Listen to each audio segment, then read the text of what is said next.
Greetings, everyone. I'm delighted to be back here with you on this friendly virtual tour of Tastes of Freedom. So on Monday, we remembered that by staying in the present moment and then feeling and tasting our experience in the present moment, that's the key that opens the door to the path to freedom. So, as the Buddha says in his introduction to his great teaching on the very first thing the practitioner does is to establish awareness grounded in the present moment.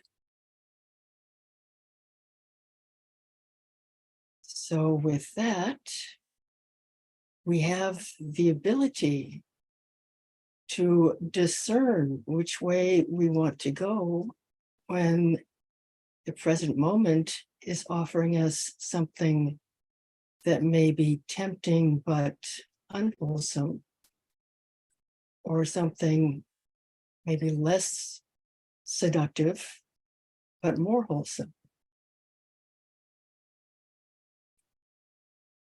And yesterday we explored the factor of viveka, that cozy seclusion which protects us from harmful distractions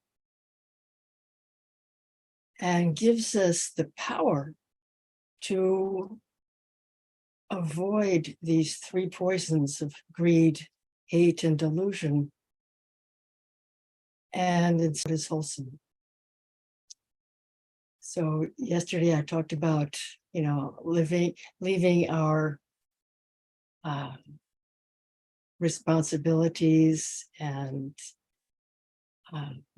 plans and perhaps recriminations outside the door together with our shoes as a way of establishing viveka, this independence.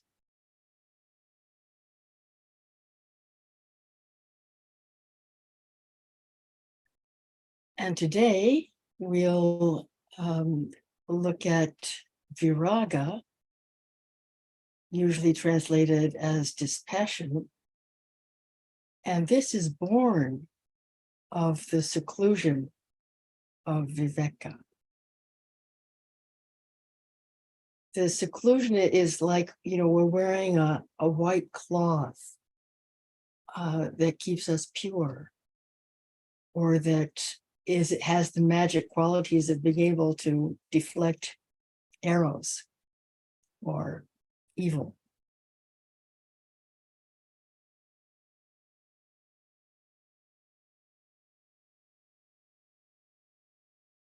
And viraga literally means away from desire. So in this case, desire can include aversion because on the one hand, we might want more of something, which is the usual desire, or we might desire for something to go away or to stop. And so both of those kinds of desire are not helpful on the path to enlightenment. So this brings us to the Dharma factor of viraga fading away.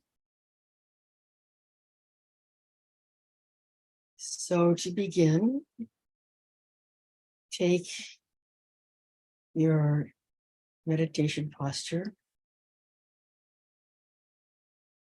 with, if you can, a sense of confidence.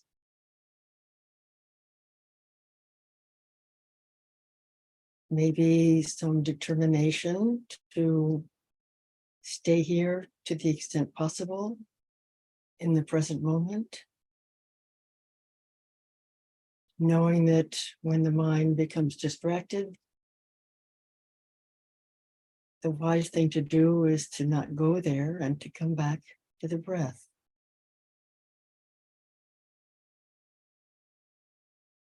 So inviting a little bit of energy into the spine.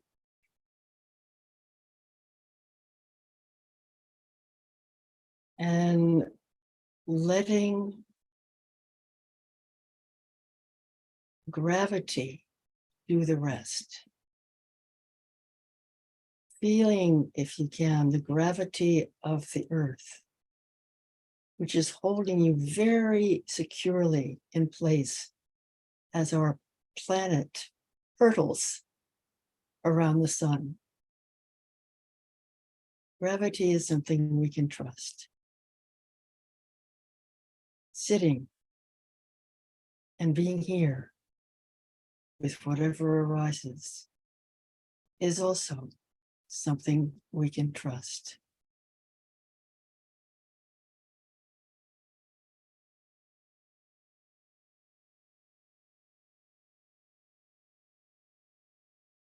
You may have seen statues of the Buddha with the mudra of touching the earth, in which the Buddha takes his right hand and with his fingers downward touches the earth. For us humans who may not be sitting completely flat like the Buddha was and having longer arms than normal humans, if we attempt in the position we're in now to touch the earth, if we're sitting, we might have the tips of our fingers just moving forward slightly to touch the thigh.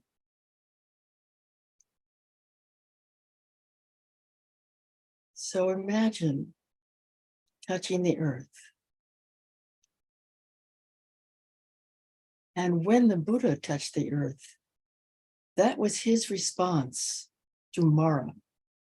You may have heard of Mara, who is the temptress with a temptor. That's usually it's a male who is jealous of the Buddha and wants to do everything he can to.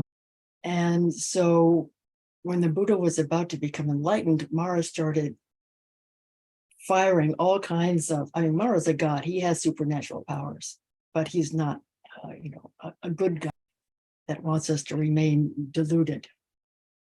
So he starts firing arrows at the Buddha, but the Buddha's presence is enough for those arrows to turn into flowers. And then seductive young ladies, and they have no effect either. And the Buddha says, I'm going to until I'm awakened. And then Mara, being seen for who he is, shrivels up and disappears. So that's the power of the state of mind of taking the earth as our witness, that we have every right to be on this path to awakening. Nobody can take that away from us, not unless we let them.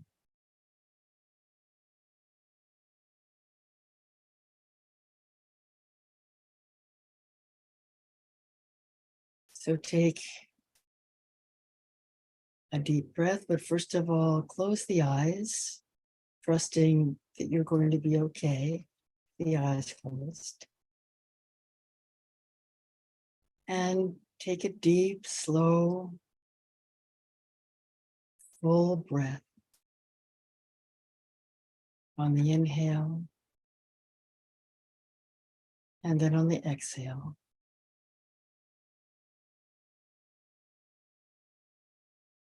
And see if you can visualize yourself from space. Now the earth is just a little marble and you're just a little speck on the marble with your fingers pointing towards the center of the earth. you're really well grounded.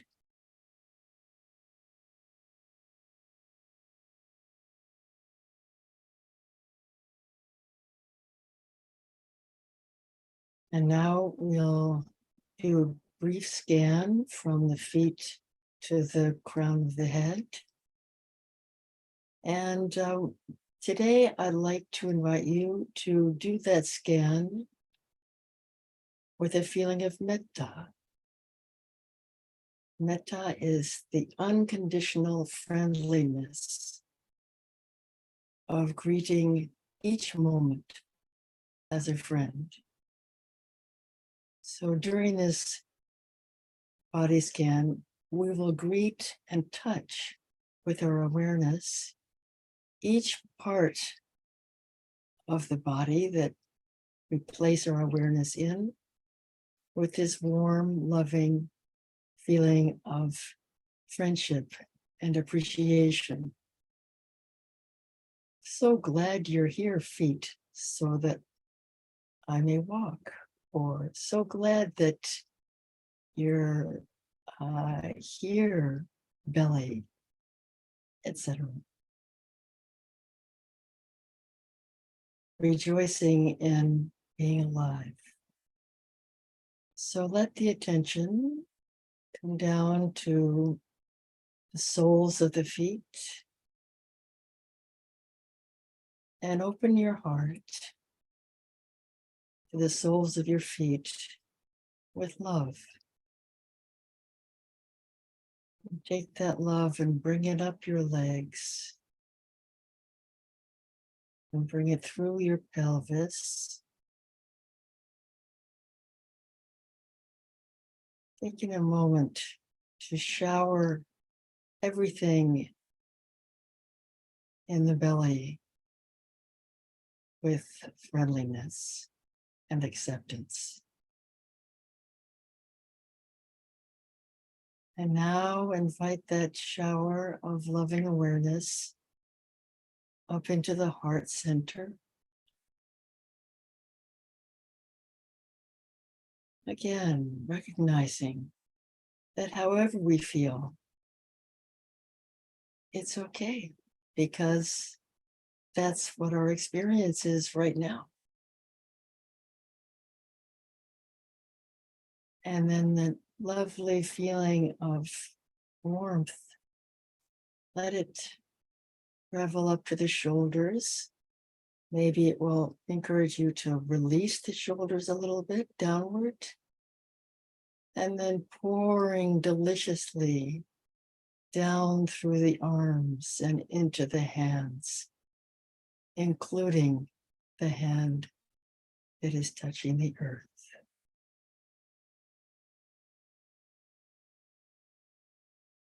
Being alive. Now we invite our awareness through the neck and into the head area.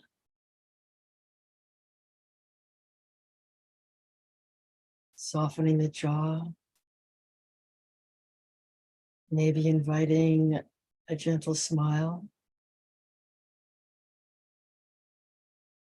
Softening all around the eyes and the forehead. The scalp.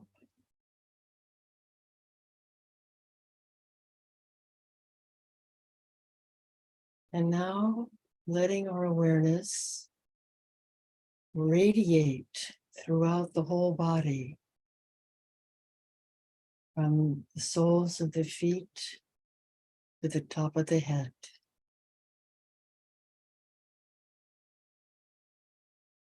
Warm, radiant awareness.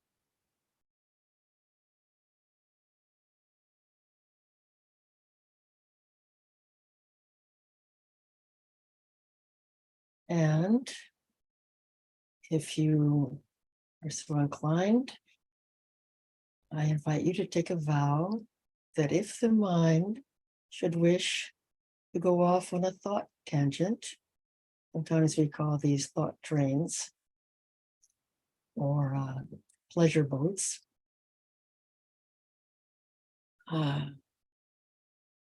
That we evoke the quality of dispassion, independence that is born from seclusion.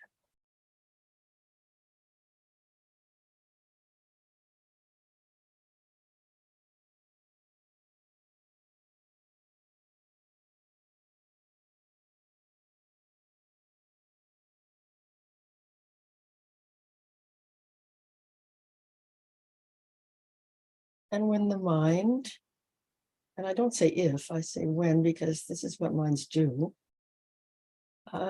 starts thinking again, goes off on some tangent, whatever it is, to have the mindfulness well enough in place to see that.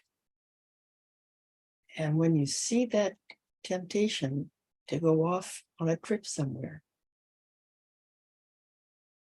you express viraga, dispassion, or independence by just saying, no, thank you.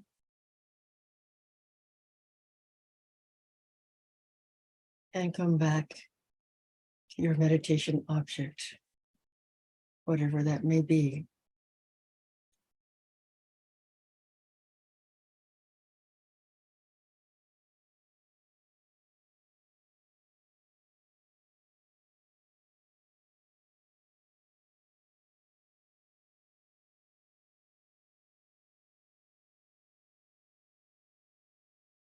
Viraga is the factor of being willing to let unwholesome qualities abate, let them fade away by choosing not to reinforce them. So, with the help of the breath, come back to right here, in this body, in this mind.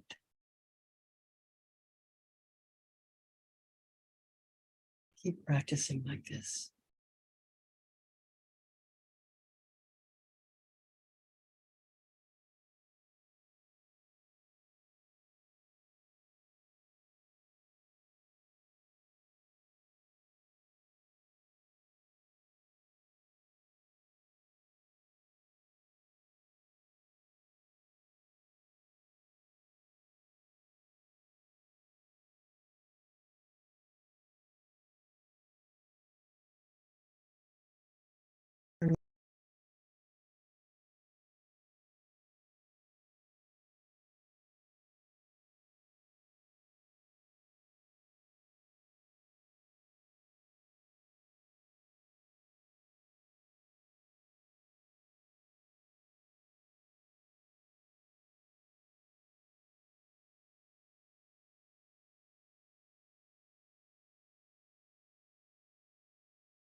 the mind is somewhere other than your lived experience in the present moment, then with all the gentleness and sweetness you can muster, invite it to come back to being right here with you, with the breath.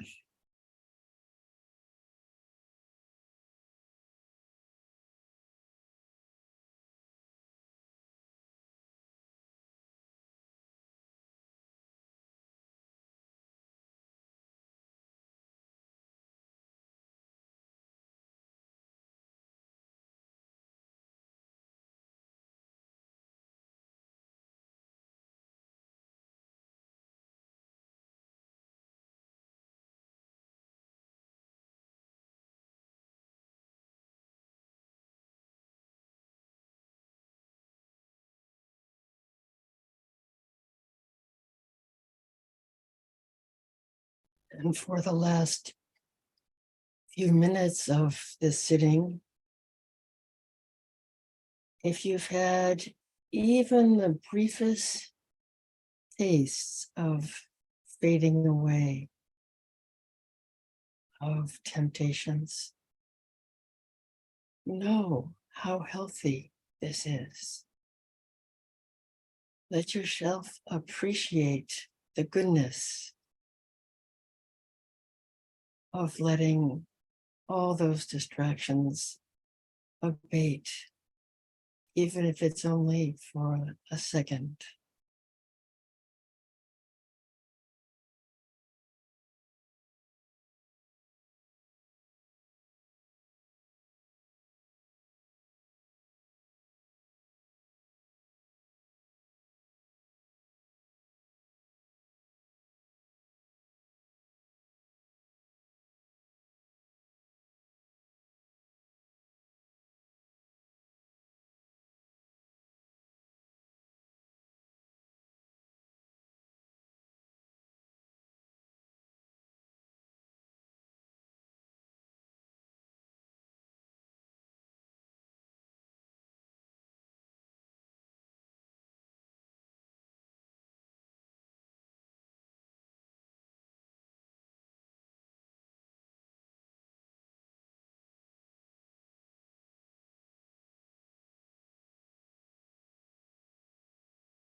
In our body scan,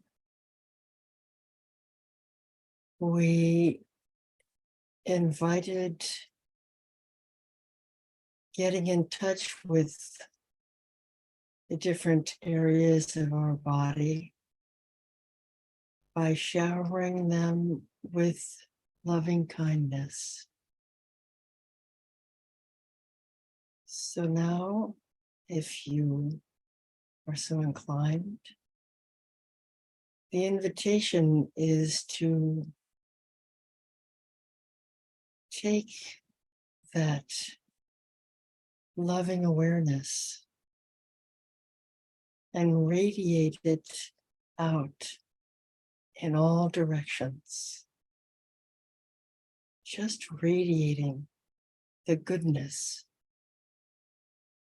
of being here in the present moment. To the north,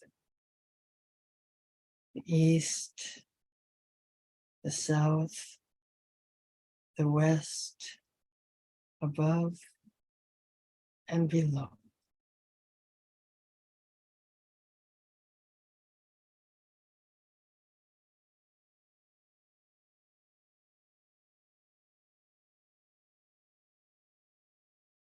May we and all beings be protected. May we and all beings be peacefully contented. And may we all be free.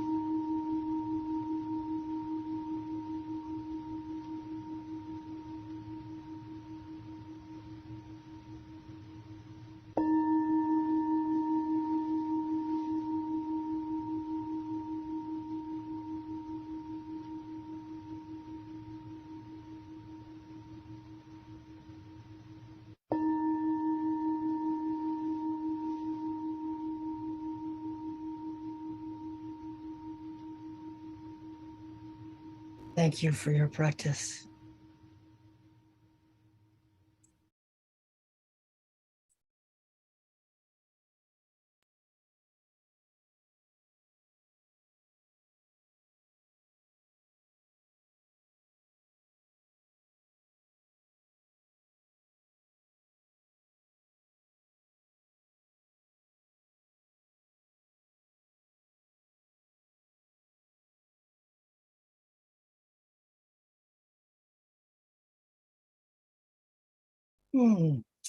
Greetings, everyone. Happy to be here with you again on this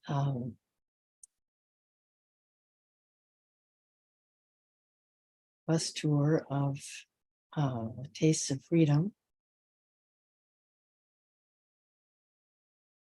What we began with was recognizing that establishing mindfulness, establishing clear awareness in the present moment is the key to becoming free. And the reason is that if we stay with our experience, our lived experience, we'll see what's happening, not only in the body, but in the mind. And as soon as the mind starts heading in a direction that may be unwholesome, we can take corrective action because we've learned to discern what's wholesome and unwholesome. And even if we're a beginner in meditation, if we begin our sit by making a vow that we'll do our very best not to move once we get in our sitting posture, that is a huge help in getting the mind not to move. If we're, sort of changing our posture or, getting comfortable or, moving around in any way, any kind of movement, there's a very strong chance that the mind will be moving also. So what we're trying to cultivate this week in Tastes of Freedom are these very advanced dharmic factors that are essential for steadying the mind. And steadying the body is a big step in that direction. So that's one thing you can try out, and it you may find that it does help the mind to settle down. And on Monday, we explored feeling and tasting as we place our awareness in the present moment. And that feeling allows us to determine the feeling tone, Vedana, of whether our experience seems to be pleasant, unpleasant, or neither. And then, in addition to the feeling tone, to take a look at the emotional tone by tasting the present moment. And the word for this in Pali is rasa, and it literally means taste. But it was used in even in the ancient times in theatrical treatises, that you could have little plays or whatever that have different tastes as part of them. And so it might be sweet, it might be salty, it might be bitter, it might be sour, it might be umami. And so if we can sort of figuratively use the idea of taste to go a little bit deeper in discerning our present moment awareness, how the mind is, we'll have not only the feeling tone of just the very basic pleasant, unpleasant, neither, but we'll also have a sense, a more being more in tune with the flavor of how we're feeling. And that can be, that can be subject to any kind of figurative use you'd like to use it for. So that was Monday, becoming free from greed, hate, and delusion by placing our awareness very steadily in the present moment. And then yesterday, we evoked the protection that is offered by the factor of viveka. It's usually translated as seclusion, but it really means independence. And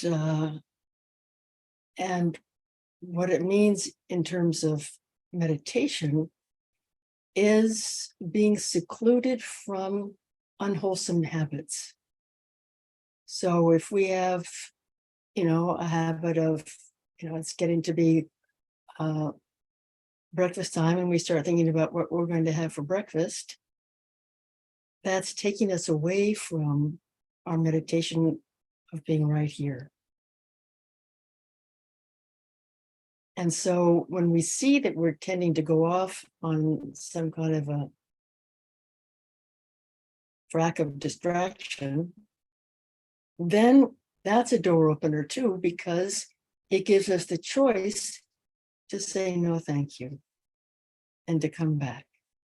And those of you who've been meditating for some time, I'm sure you're well aware that there's a lot of coming back to do in this practice.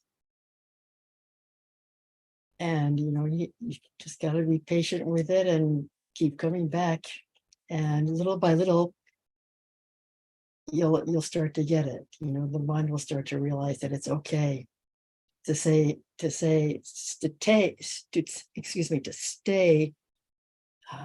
centered and undistracted for more than a minute or so.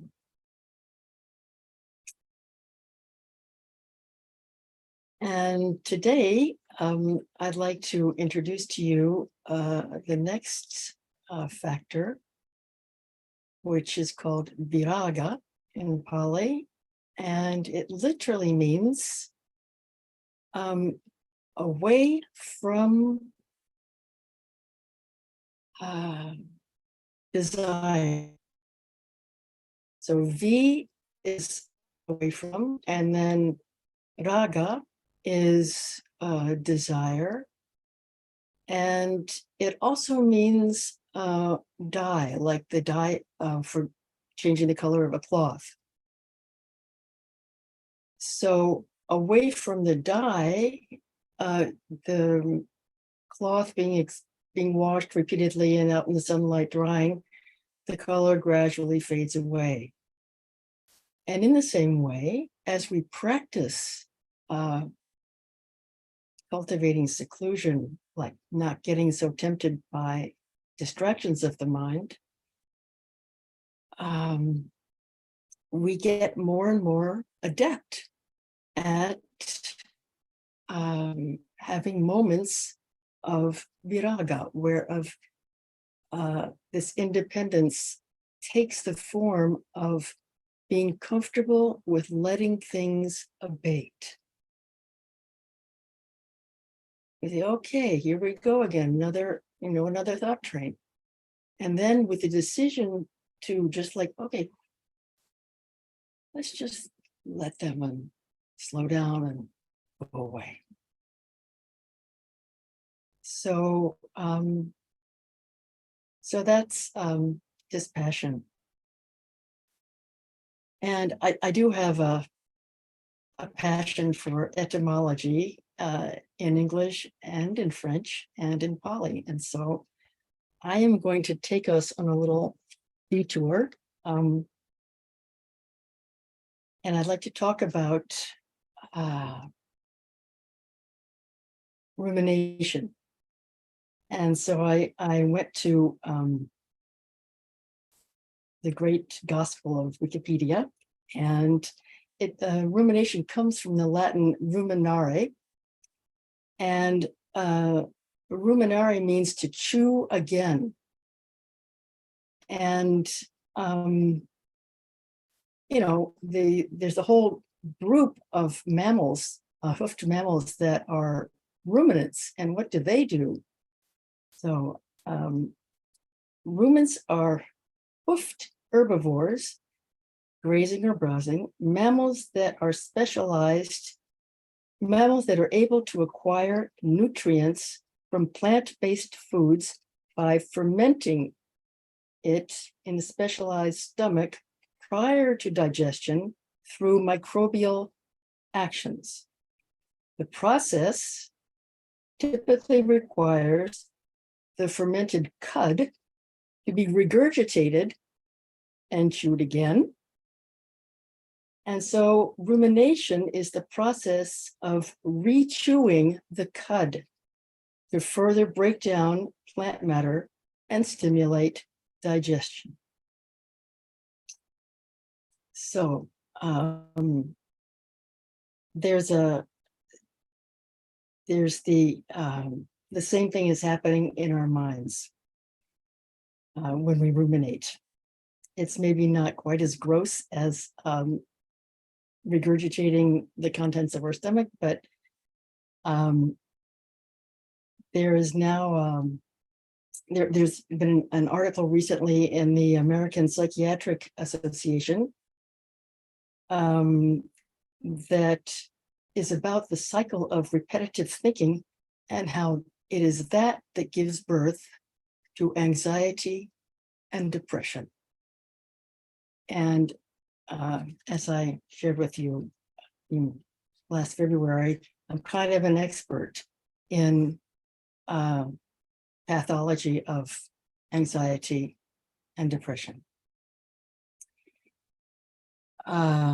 So let me read to you now what the APA says in this article on repetitive thinking. Rumination involves repetitive thinking or dwelling on the negative feelings and distress and their causes and consequences. The repetitive negative aspect of rumination can contribute to the development of depression or anxiety and can worsen existing conditions.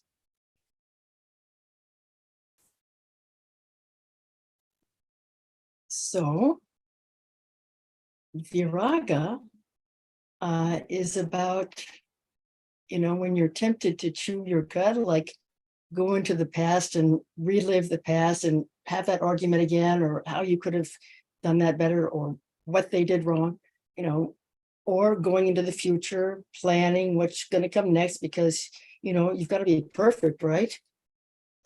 So you've got to keep thinking about what you have to do. You have to have your list, in order. you know, we can let go of that.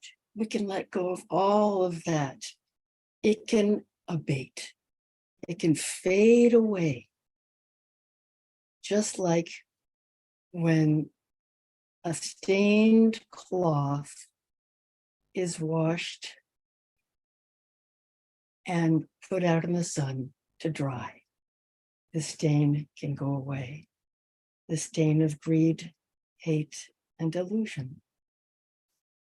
So that's that's the Dharmette for today on Viraga.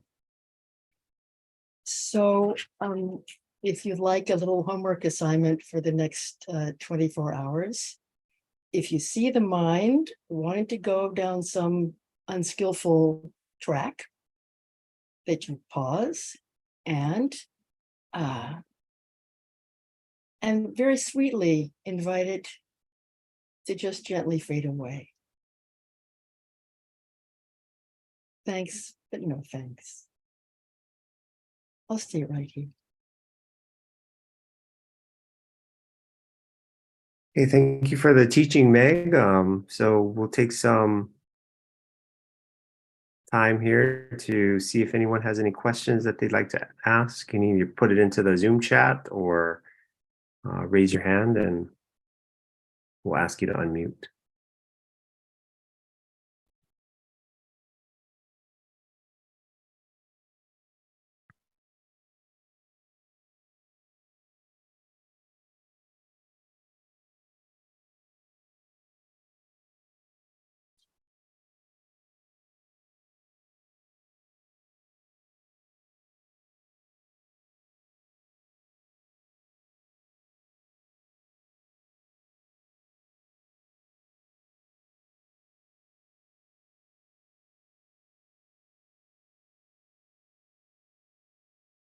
Questions are welcome.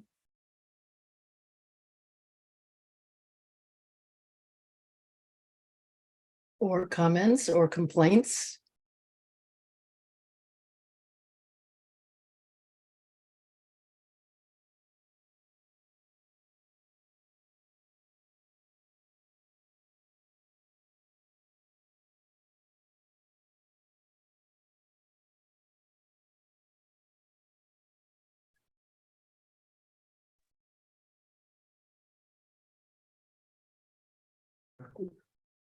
Okay, we've got Bill with a question, so let me go ahead and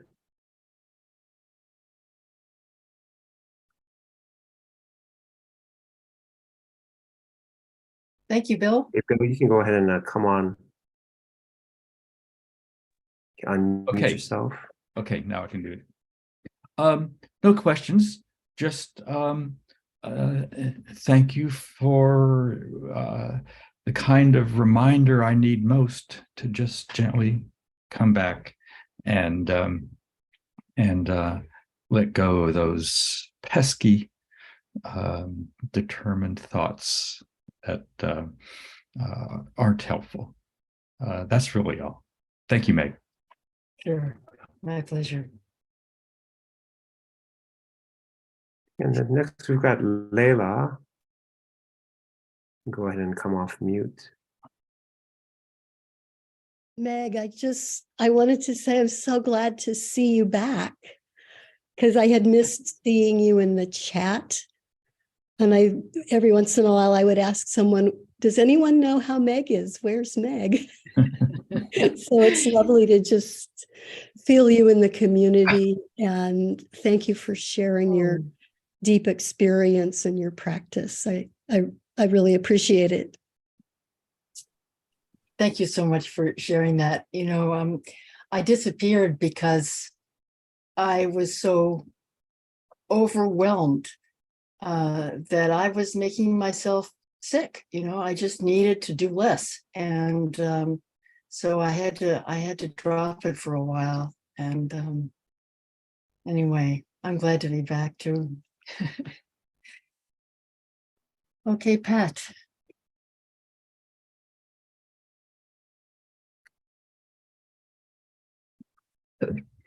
Unmute here. How do I unmute? You're unmuted already. Oh, okay. Thank you. Trying to figure this thing out. Just to thank you Yeah. so much. I'm a body worker, and the somatic work that you do is so helpful. Yeah. It's such a The grounding. body keeps the score, doesn't it? The body keeps the does, score. yeah. Having It some really challenges does. of my own, this helps a lot. Thank you so much. My pleasure, really. I got goosebumps. Hey, May, we've got a question in chat from Mariah. She says, Okay. no complaints. Thank you so much, Meg, for these timely teachings. I wonder if you would be willing to speak a little bit about practicing with trauma. What does one need to change in one's practice?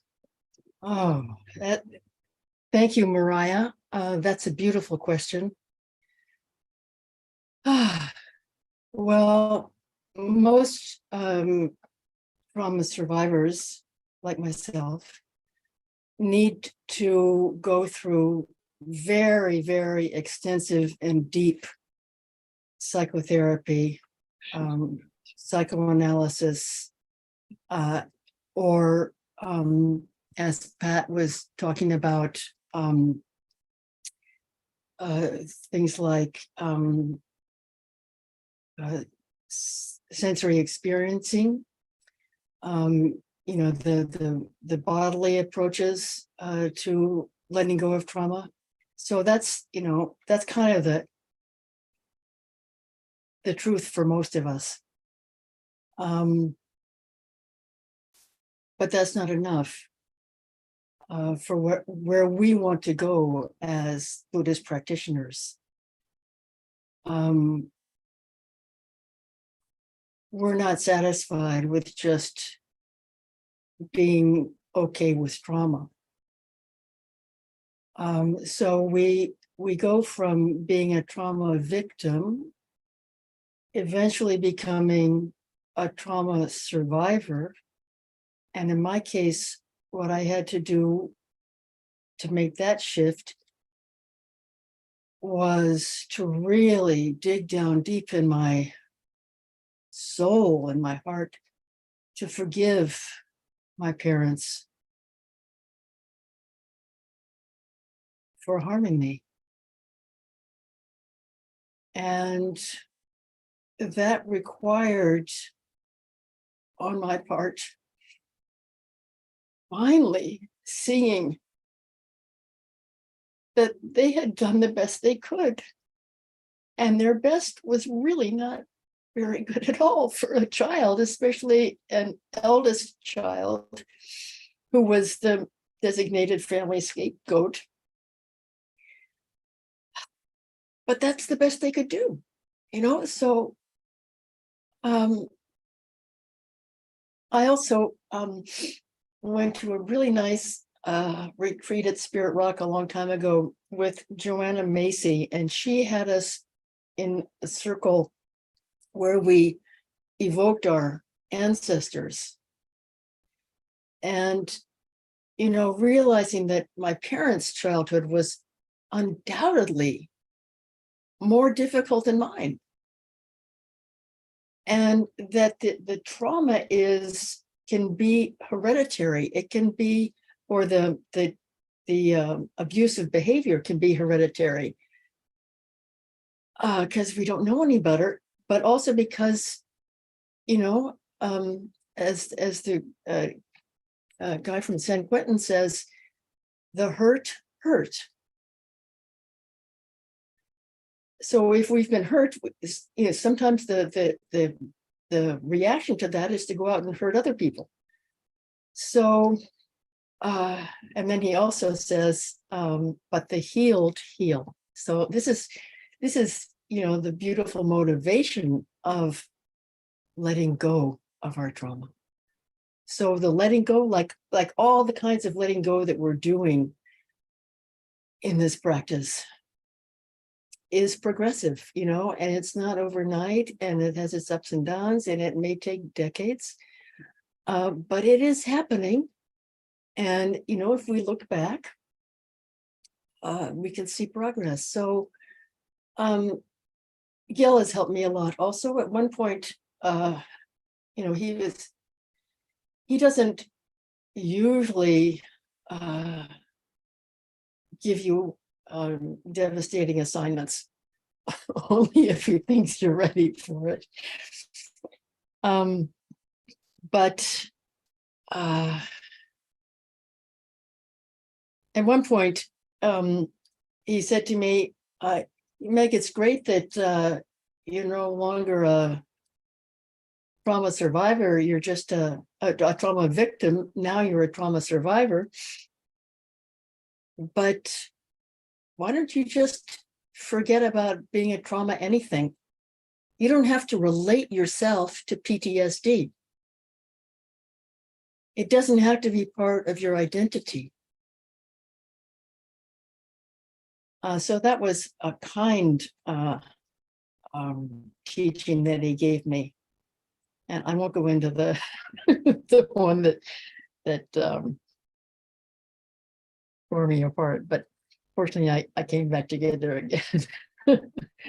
Anyway, so I hope that answers your question a little bit. It's it's forgiving is what allows us to make that shift from identifying with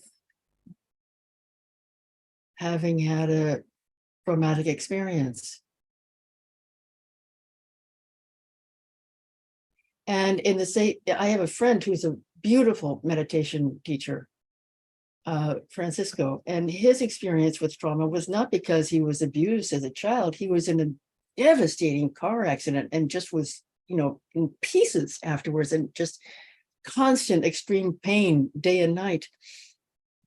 And I don't know if he's ever affirmed this to me, but my impression is that he was able to let go of his trauma through the depth of his practice by really going deep in meditation. So, Francisco, if I'm misrepresenting you, please forgive me, but I'm letting everybody know that I'm not at all sure if you actually said anything like this. You're probably saying, okay, Meg.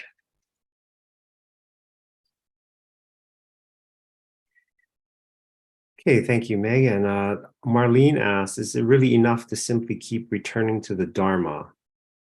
And she said, I missed you also, Meg. Thanks.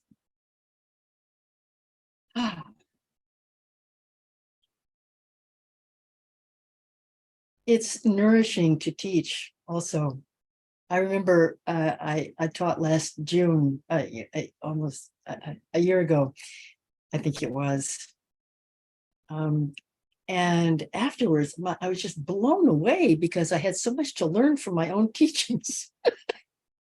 But actually, this is recorded in the Pali Canon. There are examples of monastics who teach and who become awakened from teaching. That happens. So anyway, thank you for giving me the opportunity to teach. It is an enriching experience, albeit a humbling one. Yeah, so actually, Meg, she was asking, is it enough to simply keep returning to the Dharma? Sorry, I think I may have kind of misrepresented that it was a comment when it actually was a question from Marlene. So does that make sense? I tried to answer it that way. Oh, okay, great. Well, maybe I missed the point. So, it depends on your faith, really. If you have faith in the path, if you know that the tempter is Mara and he is doing everything he can to get you to give up, if you want to turn away, it's up to you to want to practice. And so we have to come to terms with what is our deepest intention. And if our deepest intention is to put an end to greed, hate, and delusion in ourselves, the way to do it is to follow this path that the Buddha so beautifully laid out for us. Does that answer your question, Marlene?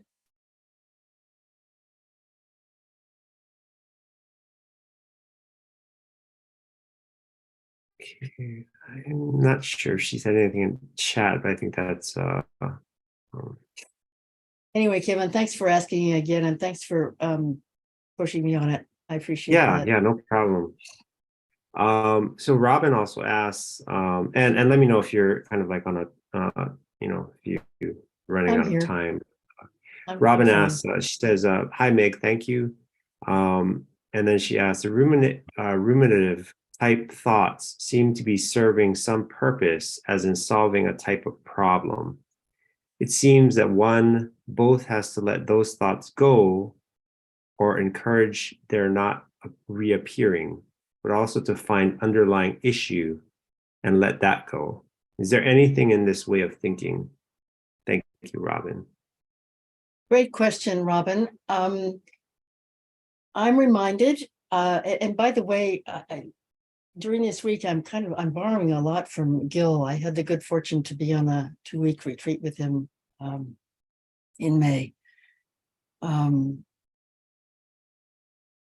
one thing he said was that he found it very useful to set aside time every day to just sit back and have a cup of tea and sort of, look out the window, or maybe sit down by the river and watch the water go by without any agenda, and just see what bubbles up.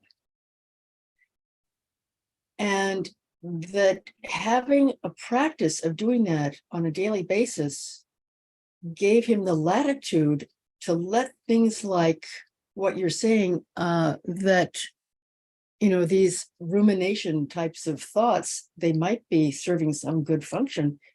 They'll come up and you'll see them, and you'll be enriched by that, and have some idea of what you want to do with it, sort of like lucid dreaming. Where you go to bed saying that you have a question that you want to answer, and you ask your dreams to please fill you in, and then in the morning you analyze your dreams and you get the answer to your question. So you take time out to just do nothing, and relax with a cup of tea or something, and see what comes up. And then when you're in meditation, you're not so tempted to go off on a ruminating tangent, because you'll be able to do it later. Is that helpful? Okay, and then also Marlene said thank you. Marlene and Robin both said thank you for the comments on their questions. So I think that's all the questions we have in chat, and so that'll kind of bring the Q&A to an end. So thank you very much, Meg, for your time and the teachings. My pleasure. Thank you all. And if folks want to come off of mute as they, and have any greetings or well wishes, feel free to. Well, thank you very much, everyone, for coming. Thanks, everybody. Good to see you all. Hey, Thank Meg, you. thank you. Thanks, Meg. Thanks, everyone. Until Hi, tomorrow. Hi, Meg. Good to see you. Bye. Thank you. Thank you. Lovely to see faces. Yeah, it really is. So much, Meg. That was beautiful. Mhm.